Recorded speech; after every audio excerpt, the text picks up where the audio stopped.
Hello बच्चों, तो आज का हमारा टॉपिक होगा स्पेशली डिकम्पोजिशन। स्पेशली हम पढ़ रहे हैं function of ecosystem, function of ecosystem. और बेटा ये जो फंक्शन ऑफ इकोसिस्टम है इसमें स्पेशली, ठीक है ना, कल हमने पढ़ा था प्रोडक्टिविटी, ओके। सेकेंड है आपका डिकम्पोजिशन, थर्ड है बेटा एनर्जी फ्लो एंड फोर्थ है न्यूट्रिएंट साइक्लिंग। तो आज का जो हमारा टॉपिक होगा वो होगा बेटा, सेकेंड है आपका डीकम्पोजिशन, डीकम्पोजिशन, ठीक है। चलिए तो आइए समझते हैं डीकम्पोजिशन क्या है। डी का मतलब होता है स्प्लिटिंग डाउन, बिगाड़ देना, और कंपोजिशन का मतलब होता है स्ट्रक्चर, मतलब कि स्ट्रक्चर को स्पेशली क्या कर देना, बिगाड़ देना, चेंज कर देना, ठीक है ना। जैसे सपोज दैट आपने शास्त्रों में सुना होगा क्षितिजल पावक गगन समीरा पंच तत्व यह रचित शरीर। शास्त्र कहता है कि क्षितिजल पावक गगन और समीर से हमारा शरीर बना हुआ है, ठीक है। और जब इंसान मरता है, जब उसको जलाया जाता है या उसको मिट्टी के अंदर बरी किया जाता है, दफनाया जाता है, ठीक है, तो वापस ये जो क्षिति जल पावक गगन और समीर, ये पांच चीजों से जिससे मिलकर हमारी बॉडी बनी हुई है, वो वापस इसी इन्वायरमेंट में रिलीज हो जाती है। साइंस कहता है कि हमारा जो बॉडी है वो carbon, hydrogen, oxygen, nitrogen, sulphur and phosphorus से बना हुआ है। Carbon, hydrogen, oxygen, nitrogen, sulphur and phosphorus, कौन sp, ठीक है ना, इससे मिलकर हमारी बॉडी बनी हुई है। और जब हम मरते हैं, ठीक है, तो वापस इस इन्वायरमेंट में carbon, hydrogen, oxygen, nitrogen, sulphur और फास्फोरस इसी इन्वायरमेंट में रिलीज कर दिया जाता है, ठीक है। तो आइए सबसे पहले हम लोग समझते हैं कि आखिर डीकम्पोजिशन होता क्या है, ठीक है। तो देखिएगा डीकम्पोजिशन क्या है, physical and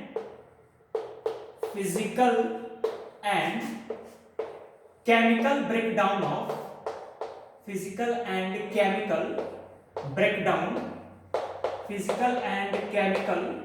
breakdown of complex organic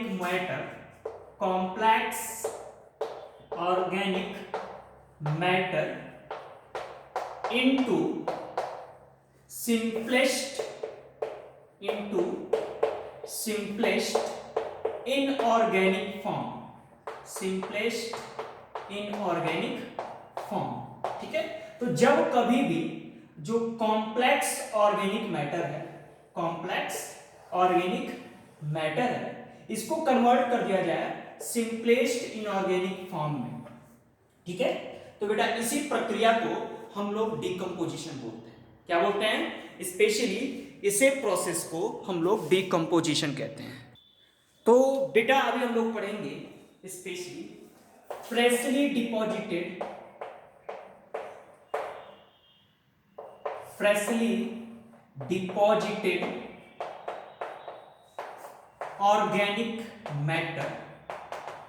organic matter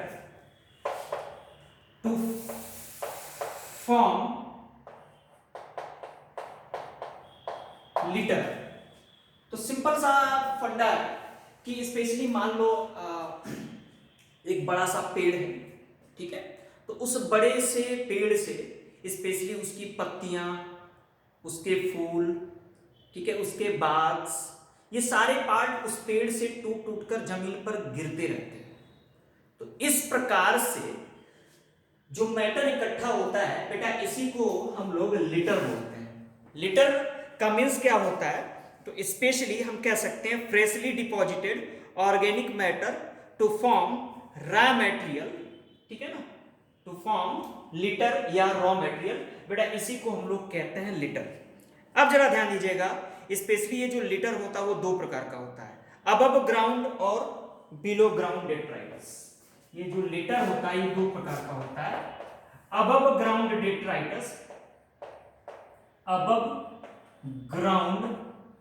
detritus, okay. And second होता है बेटा below ground detritus, detritus, above ground detritus and below ground detritus, ठीक है। अच्छा जी, ये जो above ground detritus है इसका एग्जांपल क्या हो सकता है, तो जैसे freshly fallen leaves, twig, flower, etcetera.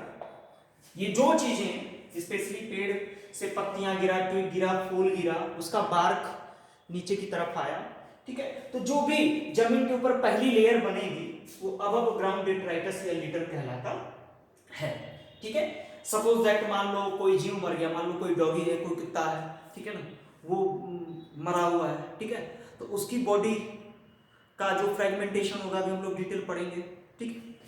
जो बिलो ग्राउंड डेट्राइटस है इसको रूट डेट्राइटस भी बेटा बोलते हैं, रूट डेट्राइटस, डेट्राइटस यानी इसमें जमीन के नीचे जो भी रूट सिस्टम है वो भी एक ऑर्गेनिक मैटर है, तो उसके अंदर जो भी डिकम्पोजिशन प्रक्रिया चलेगी, ठीक है ना, वो भी एक प्रकार का डेट्राइटस या लिटर होता है। तो आपने डिकम्पोजिशन का मतलब क्या जाना कि specially physical and chemical breakdown of complex organic matter. Simple सा फंडा है कि अगर कोई जीव मरता है तो उस जीव के मरने के साथ फिजिकल बोले तो इसका इन्वायरमेंट, ठीक है ना, इन्वायरमेंट मतलब क्लाइमेटिक कंडीशन जैसे कि टेम्परेचर, मॉइस्चरिटी, प्रेशर, ठीक है ना, ये सारे कुछ क्या है उसके फिजिकल फैक्टर्स हैं। केमिकल फैक्टर जैसे कि एंजाइम्स, डिफरेंट टाइप्स के बैक्टीरियाज, फंगस, ये विभिन्न प्रकार के एंजाइम्स रिलीज करते हैं, तो उस एंजाइम्स के कारण क्या होता है कि अपनी जो बॉडी होती है, ठीक है ना, उस बॉडी के अंदर डिकम्पोजिशन प्रोसेस स्टार्ट हो जाता है। बात पे समझिएगा, जैसे एक एग्जांपल मैं आपको बताऊं कि इंसान के मरने के बाद उसके इंटेस्टाइन के अंदर जो डाइजेस्टिव एंजाइम्स आज तक फूड का डाइजेशन करते थे, उस इंसान के मरने के बाद अब वही एंजाइम्स अंदर से उसके शरीर का डाइजेशन स्टार्ट कर देंगे। मतलब स्पेशली आप कह सकते हो कि वो इंसान अपने ही डाइजेस्टिव एंजाइम्स के द्वारा क्या किया जा रहा है, डाइजेस्ट किया जा रहा है। तो बेटा अभी आपने ये जाना कि स्पेशली जो डिकम्पोजिशन होता है, डिकम्पोजिशन प्रोसेस में बॉडी का फिजिकल और केमिकल ब्रेकडाउन होता है। मेरे समझ में आ रहा ना, बॉडी का फिजिकल और केमिकल ब्रेकडाउन होगा, उस फिजिकल केमिकल ब्रेकडाउन के कारण बॉडी का जो कॉम्प्लेक्स फॉर्म है वो सिंपलेस्ट फॉर्म में कन्वर्ट हो ही जाता है। बात फिर समझ में, जैसे कबीरदास ने कहा है, माटी कहे कुम्हार से तू क्या रौंदे मोही, और एक दिन ऐसा आएगा मैं रो दूंगी तू, ठीक है ना। मिट्टी जो है कुम्हार से कह रही है कि ए कुम्हार तुम इतना ज्यादा क्यों इतरा रहे हो, एक ऐसा भी समय आएगा कि मैं तुम्हें रो दूंगी। मीन्स क्या है कि एक ना एक दिन हर इंसान को इसी मिट्टी में विलीन होना है। ये बात आपने बहुत पहले सुना भी होगा। मिट्टी में विलीन होने का मतलब क्या कहा जाता है कि ये जो बॉडी का कॉम्प्लेक्स फॉर्म है उसको सिंपलेस्ट फॉर्म में कन्वर्ट करके वापस न्यूट्रिएंट की साइकिलिंग को पूरा कर दिया जाता है। बात करी समझ में आपको आ रही है? चलिए, तो डिकम्पोजिशन स्पेशली ये जो टॉपिक है, ठीक है ना, डिकम्पोजिशन के कुछ प्रोसेसेस होते हैं, ठीक। चलिए, तो उसी प्रोसेसेस के बारे में हम जानेंगे, ठीक है ना। Steps of decomposition, step of decomposition, ठीक है बेटा। डिकम्पोजिशन के कितने स्टेप्स स्पेशली हो सकते हैं, तो अब जरा बात को समझिएगा, डिकम्पोजिशन के कितने स्टेप्स हो सकते हैं। ओके, तो देखिए, डिकम्पोजिशन का जो पहला स्टेप होता है बेटा, इसको बोलते हैं हम लोग फ्रैगमेंटेशन। क्या बोलते हैं? फ्रैगमेंटेशन, ठीक है। दूसरा जो स्टेप होता है बच्चा, ठीक है, इसको बोलते हैं हम लोग लीचिंग। क्या बोलता है? लीचिंग कहते हैं। और तीसरा स्टेप जो होता है, ओके, इसको बेटा हम लोग कहते हैं केटाबोलिज्म। क्या बोलते हैं? केटाबोलिज्म। तो स्पेशली डिकम्पोजिशन के 3 स्टेप्स हैं, फ्रैगमेंटेशन, लीचिंग और केटाबोलिज्म। अभी क्या है कि केटाबोलिज्म के बाद जो प्रोडक्ट बनेगा वो 2 पार्ट्स में डिवाइड हो जाएगा। पहला होगा बेटा ह्यूमिफिकेशन, ह्यूमिफिकेशन, ठीक है ना, अभी हम लोग इसका डिस्कस करेंगे। और लास्ट आता है आपका मिनरलाइजेशन, मिनरलाइजेशन, ठीक है। तो ध्यान दीजिएगा, इस प्रकृति की जो साइक्लिंग है, कोई भी जीव जब मरता है, ठीक है, तो उसको कॉम्प्लेक्स से सिंपलेस्ट फॉर्म में कन्वर्ट किया जाता है, ठीक है ना। तो उस स्टेप्स को ये 5 स्टेप्स स्पेशली फुलफिल करते हैं। सबसे पहला है आपका फ्रेगमेंटेशन, ठीक है। चलिए यहाँ पर थोड़ा थोड़ा हम लोग डिस्कस करते हुए पांचों बात को हम लोग समझेंगे, ठीक है। तो सबसे पहले हम लोग पढ़ेंगे आपका फ्रेगमेंटेशन, ठीक है ना। अब जरा ध्यान दीजिएगा फ्रेगमेंटेशन प्रोसेस में होता क्या है, ओके। तो specially complex body structure, complex body structure, आपका जो भी कॉम्प्लेक्स बॉडी स्ट्रक्चर है, ठीक है ना, इसको सिंपलेस्ट स्मॉल पीसेस, ठीक है ना, इसको छोटे छोटे स्मॉल पीसेस में बेटा लोग कन्वर्ट कर दिया जाता है, ठीक है। और इसके लिए स्पेशली ओके अर्थवॉर्म, ठीक है, टर्माइट्स, ये दो जीव स्पेशली इसके लिए रिस्पॉन्सिबल होते हैं। यानी ये कॉम्प्लेक्स बॉडी स्ट्रक्चर को ओके सिंपलेस्ट स्मॉल पीसेस में कन्वर्ट कर देते हैं, ठीक है। अच्छा सिंपल सा बात है, मान लो कोई डॉगी है, ठीक है, वो मरा मिट्टी में पड़ा हुआ है, ठीक है, तो आप देखोगे कि हर दिन उसके अंदर कुछ ना कुछ चेंजेस होंगे, ठीक है। तो सिंपल सा है, उस डॉगी के मरने के साथ ही उसका एनवायरनमेंट भी फेवर कर रहा है। अगर बहुत गर्म मौसम में मॉइस्चर खूब ज्यादा है, ठीक है ना, तो धीरे धीरे उसका जो बॉडी है, ठीक है ना, वो छोटे छोटे टुकड़ों में डिवाइड होगा। उसके लिए भी स्पेशली जो भी एरोबिक बैक्टीरियाज हैं वो वहां पर रिस्पॉन्सिबल हैं।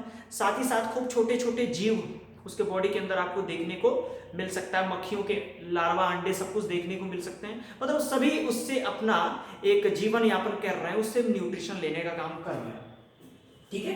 तो सिंपली अब आता है ये जो फ्रेगमेंटेशन फॉर्म। फ्रेगमेंटेशन का मतलब आप समझ ही रहे हो कि बॉडी के कॉम्प्लेक्स स्ट्रक्चर को सिंपलेस्ट स्मॉल पीसेस में तोड़ दिया जाएगा।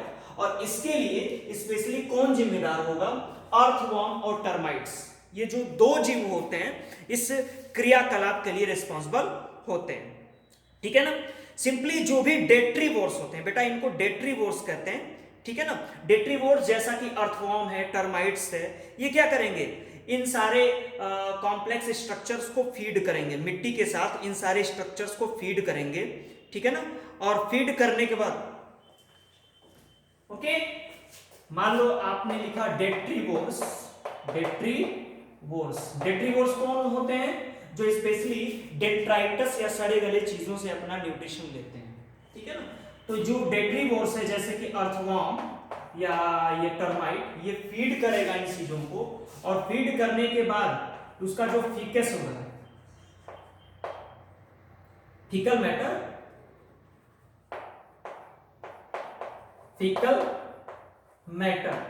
उस फीकल मैटर में उस जीव का जो कॉम्प्लेक्स बॉडी स्ट्रक्चर है, मिट्टी के फॉर्म में उस केचुए ने उसको खाया, ठीक है, तो वो उसको बाहर निकालेगा फीकल मैटर के फॉर्म में, ठीक है ना।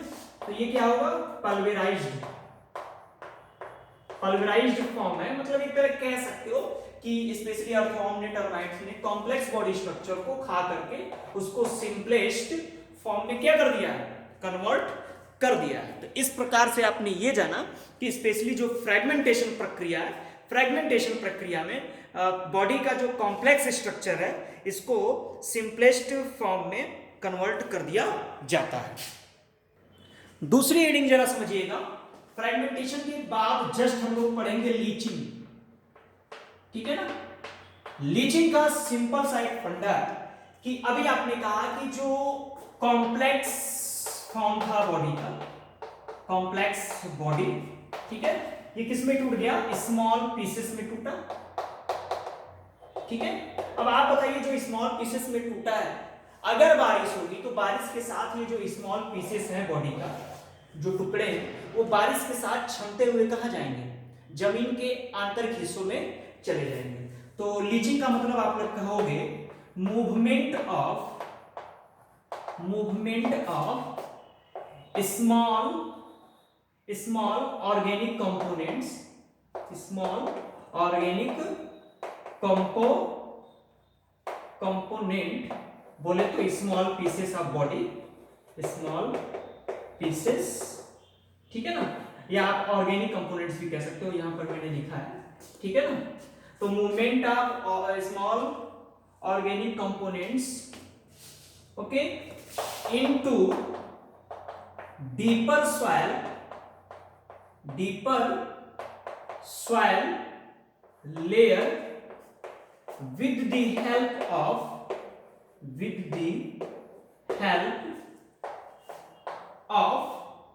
rain water.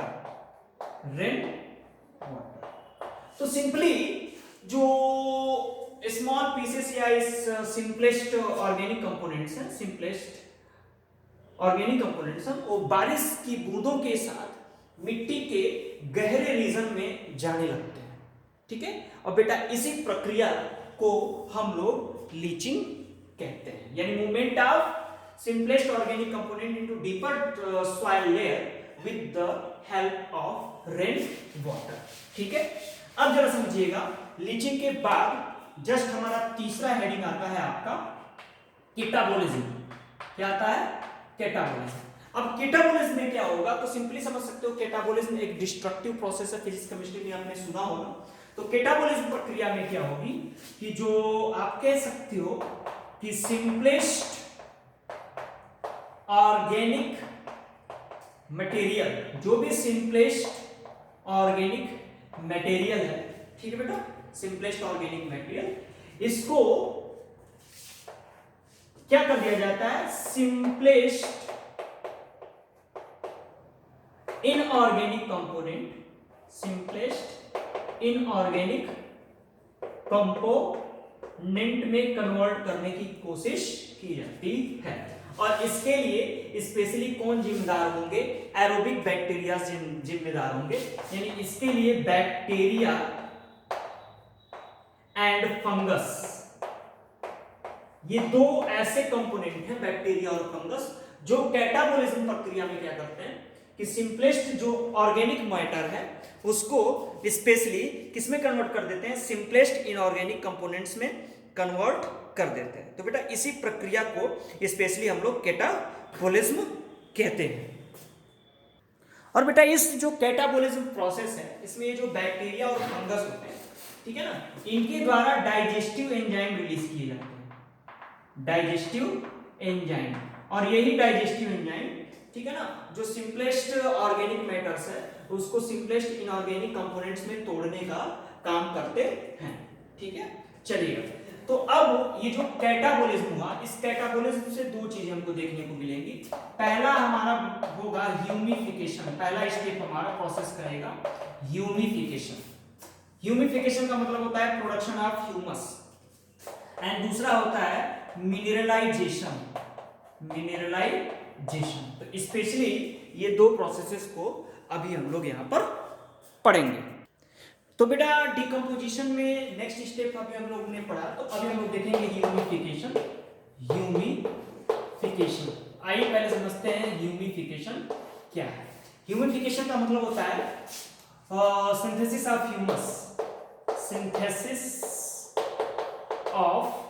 ह्यूमस, ठीक है ना, ह्यूमस का सिंथेसिस होना, ठीक है। अब सवाल हुआ कि ह्यूमस क्या होता है, तो जरा समझिएगा ह्यूमस क्या है, ठीक है ना। Humus is a partially decomposed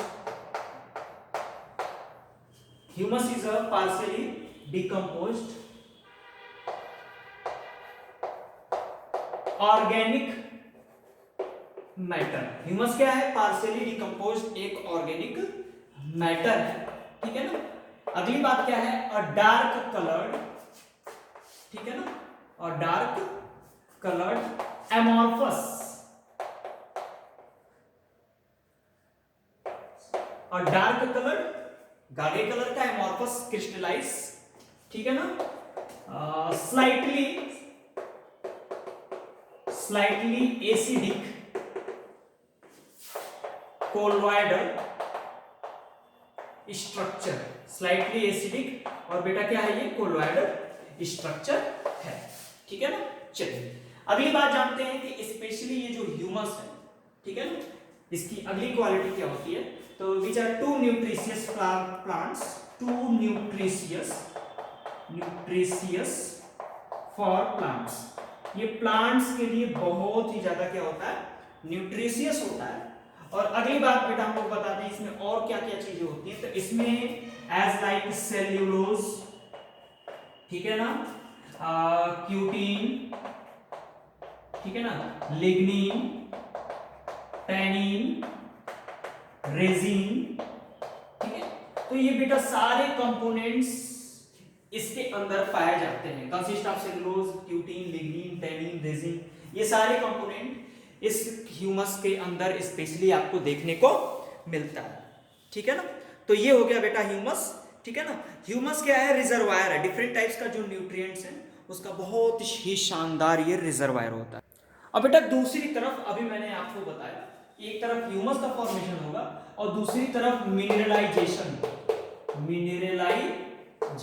यानी मिनरल्स का फॉर्मेशन होगा।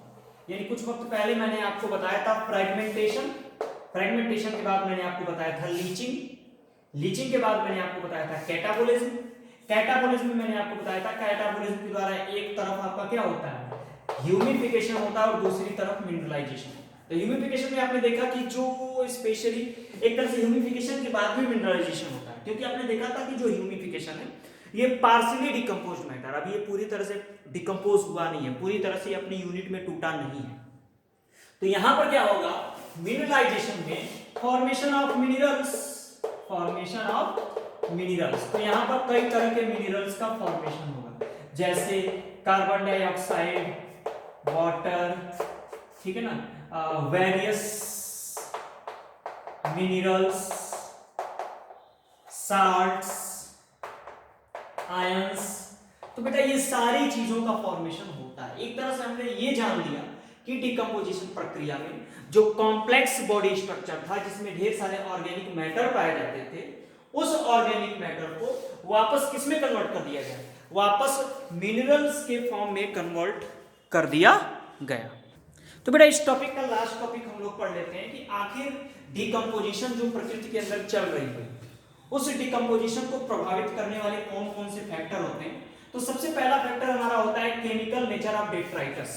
आखिर वो डेट्राइटस किन चीजों से मिलकर बना हुआ है। जैसे समझिएगा, अगर वो डेट्राइटस सेलुलोज से बना है, लिग्निन से बना है, सबेरिन से बना है, ठीक है ना, क्यूटीन से बेटा बना है, ठीक है।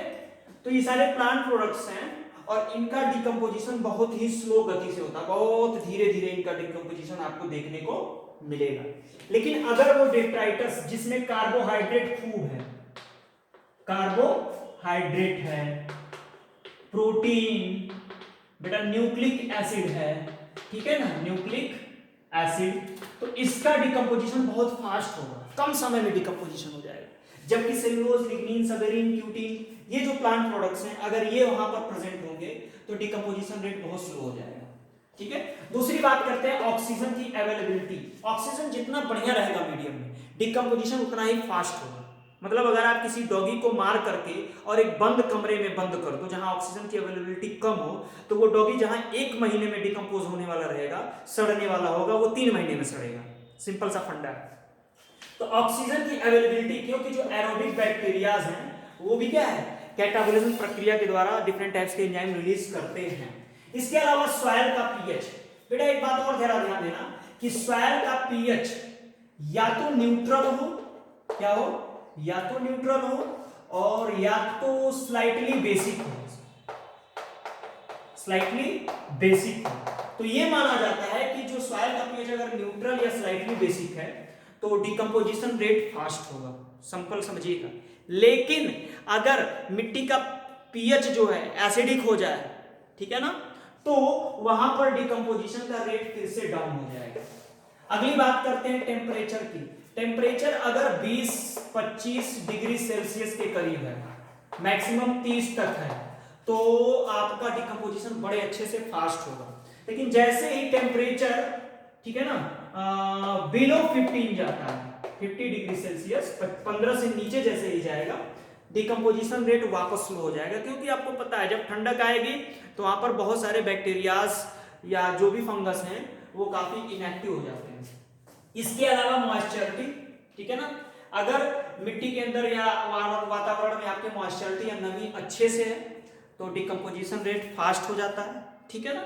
और साथ ही साथ एयरेशन, अगर मिट्टी के अंदर हवा भी है, प्रॉपर अमाउंट में हवा उस मिट्टी के अंदर पाया जा रहा है तो भी आपका जो डिकम्पोजिशन रेट है वो आपका फास्ट हो। तो बेटा इस तरह से मैंने आपको बता दिया वो फैक्टर्स जो स्पेशली आपके डिकम्पोजिशन को प्रभावित करते हैं। चलिए ओके।